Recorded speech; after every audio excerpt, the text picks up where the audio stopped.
Hello，大家好。咁尋日歐洲央行咧就搞咗一個宏觀經濟論壇啦。佢哋嘅主題咧就當然係我哋嘅宏觀經濟同埋通脹啦。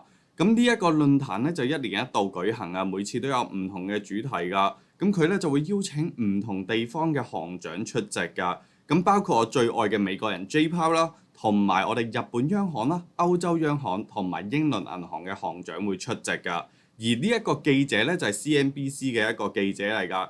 非常非常之好嘅問題㗎，佢亦都問得，所以我建議你哋咧，如果冇咩做嘅話咧，就最好去睇下佢哋嘅原文啦。但我哋今次咧，只係會 focus 喺聯儲局嗰度嘅啫，因為而家 J. Powell 講過嘅嘢咧，就會對我哋將來嘅經濟係有一定嘅影響，同埋我哋會睇到將來嘅貨幣政策究竟係點㗎。咁其實 J. Powell 喺呢一個論壇講嘅嘢咧，亦都係非常之鷹派㗎。因為佢暗示咗咧會喺7月份同埋9月份去加息㗎，咁加多2次息，目標咧就係去壓低個物價啦，同埋令到個就業市場去降溫啦。但係佢同時亦都唔排除係有機會連續2個月去加息㗎，所以我哋咧亦都係同之前嗰啲一模一樣㗎，佢係會加多0.5厘㗎。咁其實咧，J. Powell 亦都講過一樣嘢，就係佢哋連續加咗10次息啦，所以我哋而家應該要去等下睇下我哋而家加息嘅影響會幾時去浮現啦。但係佢哋而家係咪做到有一個叫做足夠限制性，即係 restricted level 呢一樣嘢嘅咧？咁佢自己咧亦都係話唔肯定㗎。咁大部分嘅經濟學家咧都會預期啦，其實我哋會喺7月咧就會加多1次息。跟住佢哋咧就唔會再加㗎啦，咁將佢哋嘅利率去到我哋個5.4厘，又或者準確啲嚟講，咁就係我哋嘅5.375厘啦。但係佢同時 J. Powell 亦都講過，經濟衰退咧係我哋最唔可能出現嘅結果㗎，就係無論聯儲局點樣加息都好咧，美國嘅經濟依然都係非常之強勁㗎。5月份嘅耐用品訂單亦都係超過預期，我哋尋日講過嘅新屋銷售咧，亦都係非常非常非常之快，而消費者信心亦都係非常之好，所以美國咧就未必會有經濟衰退出現啦。而通脹嗰方面啊，咁 J. Powell 亦都講過啦，供應鏈咧就已經開始改善啦，整體嘅通脹亦都係降溫啦。但係有某部分嘅通脹，例如服務業啦，同埋房屋嗰度咧，就一直都跌唔到落去啦。所以佢亦都係用緊 sticky 呢一隻字㗎。但係除咗 J. Powell 之外咧，其實其餘嗰3個銀行嘅行長咧，咁佢亦都係話而家通脹咧依然都係繼續持續落去，係非常非常非常之犀利㗎。所以佢哋係有需要繼續去加息㗎。而 CNBC 嘅記者咧，亦都問咗歐洲央行行長一個問題，就係：喂，你會唔會停止加息啊？跟住佢而家歐洲央行行長咧就話俾我哋聽，佢哋係唔會考慮㗎。但係我哋講到呢一度，我哋首先要去講第2樣嘢先，就係我哋個外匯嗰一 part 啦。英倫銀行行長同埋歐洲央行行長咧，其實佢哋亦都係會 keep 住去加息㗎。但係呢個加息會唔會令到成個嘅匯市會上升？英鎊同埋歐羅嘅匯率會上升嘅咧？咁我哋之前解釋過，我哋亦都未必會㗎，就係因為我哋如果係不停咁樣去加息嘅話，咁佢唔似美國，美國嘅經濟係依然好強勁，因為我哋有個 AI 嘅熱潮啊嘛。但係英國同埋我哋個歐洲咧就唔係㗎，一間蘋果公司已經等於成個英國股市嘅市值。所以其實如果歐洲同埋英國繼續去加息嘅話，佢哋嘅匯率係有機會會跌嘅，因為佢係會帶來呢個經濟衰退出現。咁日本央行行長亦都講啦，咁我哋嘅貨幣政策其實 lag behind 咗超過20年㗎，咁佢哋亦都唔會諗住去調整呢一個利率曲線控制住嘅，所以我哋有機會會見到日本紙繼續係咁跌㗎。不過好事嚟㗎，佢嘅股票會繼續係咁升啊嘛。只要日本央行嘅貨幣政策不變嘅話，咁佢哋嘅股市就應該會 keep 住係咁升嘅咯。但我哋而家又翻返去個經濟論壇啦。咁 J. Powell 亦都講過啊，銀行業咧就面對一定嘅壓力㗎。但係而家咧就其實已經解決咗㗎啦，因為我哋而家有一個叫做 Not QE 嘅嘢出現，令到而家成個銀行業非常非常之穩健啦。但我哋而家去睇多一樣嘢先，就係我哋而家嘅呢一個位啦。我哋頭先講過啦，佢係有機會會連續加息㗎，但我哋更加着重嘅一樣嘢咧，就係我哋係會有更加大嘅限制性會出現。咩叫限制性嘅咧？就係我哋維持一個高嘅利率更加耐時間啦。咁我哋而家一齊去睇一樣嘢先，就係我哋加息嘅預期。大部分人都覺得啦，我哋會加0.25厘㗎喺下一個月。但係我哋今次咧經過 J. Powell 講過嘅嘢之後咧，咁我哋就會有另外一個嘅新嘅理論啦。我哋就未必會喺呢一個2024年嘅第一季嗰度去減息嘅。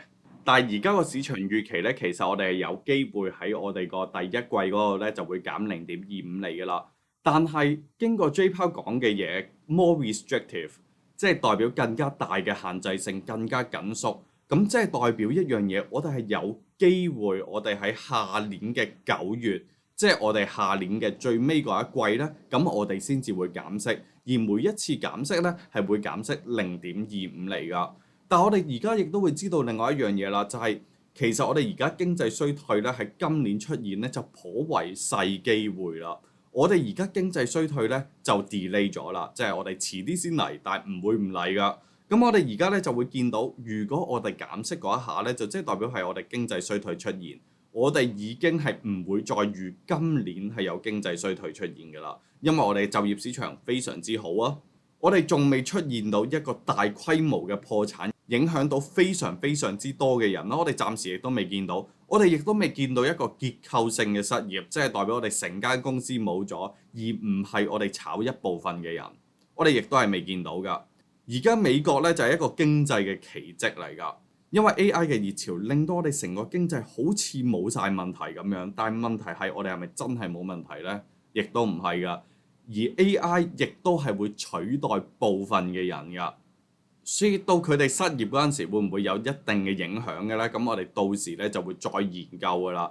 但係而家我哋就會知道一樣嘢，我哋有機會會見到 higher for longer。又或者我哋 high for longer，high for longer 嘅意思就即係代表我哋而家5.1%去到我哋下年嘅9月，我哋都係唔會走去加息，唔會走去減息，我哋係維持一個非常之高嘅利率，直至我哋而家見到有機會去到我哋個2% 嘅通脹為止。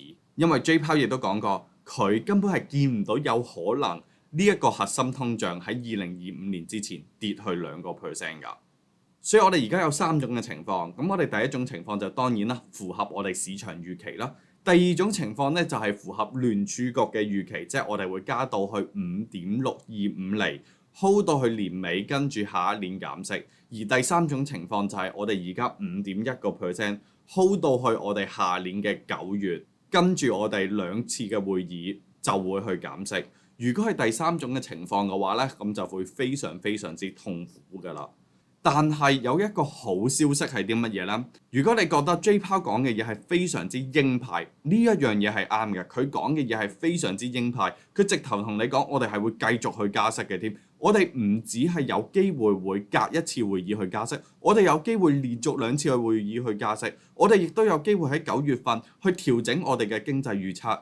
其餘嗰啲嘅月份，其餘嗰啲會議繼續去加息，我哋有機會上到去一個更加高嘅水平，非常非常之鷹派。但係我哋頭先講過 CNBC 嘅記者做咗一樣非常之好嘅嘢，就係佢成個主持係非常非常非常之好嘅。佢問嘅問題呢係知道自己喺度問緊乜嘢，唔似其他嘅財經記者，即係我哋平時睇啲財經節目，個記者根本唔知道自己喺度問緊啲乜嘢嘅。所以一個地方如果想搞好金融嘅話，首先第一件事你要搞好金融資訊先。所以佢就問咗一個問題啦：而家個市升得咁犀利，你會唔會唔係好開心嘅呢？因為你唔係想個市跌嘅咩？你唔係想更加痛苦嘅咩？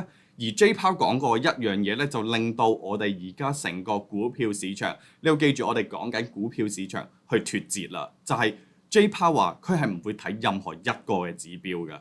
佢係睇過成個嘅環境嘅，我哋個 FICC 啦，即係我哋個 fixed income，即係債券嗰一方面啦 ，currency，即係我哋個貨幣嗰度啦，同埋我哋第三樣嘢 commodity，即係我哋個商品，跟住仲有我哋嘅股票市場㗎。所以佢係睇咗呢4樣嘢，咁4樣嘢有3樣嘢咧都話俾我哋聽，個經濟係緊縮嘅，只有一樣嘢係話俾我哋聽，個經濟依然都係不停咁樣向上嘅啫。所以如果係3對1嘅話，咁 J. Powell 咧就覺得，喂，其實我哋而家係做到嘢㗎。但係我最後我亦都要講一句啦，全世界最好嘅打工仔係啲乜嘢呢？就係製造一啲問題出嚟，自己去解決咗佢，跟住我哋而家咧就得到全世界嘅讚賞。而呢四個人應該話有三個人加一個人渣呢，就係做得非常非常之好啦。而家通脹嘅問題係佢哋製造出嚟㗎。當然你話俄烏戰爭係嘅，佢係真係有呢一個問題出現㗎，因為我哋成個供應鏈斷咗嘛。但係如果我哋冇 QE 嘅話，我哋個通脹真係會有而家咁嚴重咩？但係問題係佢哋而家咧就製造埋個解決方法出嚟啦，所以佢哋而家個人工就唔係白袋嘅喎，佢係自編自導自演呢一個故事㗎，所以大家咧亦都睇得非常之開心啦。但係如果你係喺日本啦、美國啦同埋歐洲嘅話咧，咁你面對嘅痛苦咧就非常非常之大㗎啦。如果你喺英國嘅話咧，我已經唔會用痛苦嚟形容你哋嘅情況㗎啦。不過 anyway 啦。咁呢條片暫時去到呢一度啊，你全部都係我自己個人嘅睇法啦，唔係任何投資建議，千祈唔好盡信啦。如果你中意嘅話就 like，唔中意嘅話希望你可以喺樓下度留言話翻俾我聽有啲咩錯啦。但無論點樣都好，記得 subscribe 同埋加入我哋 Discord channel 啦。拜拜啦！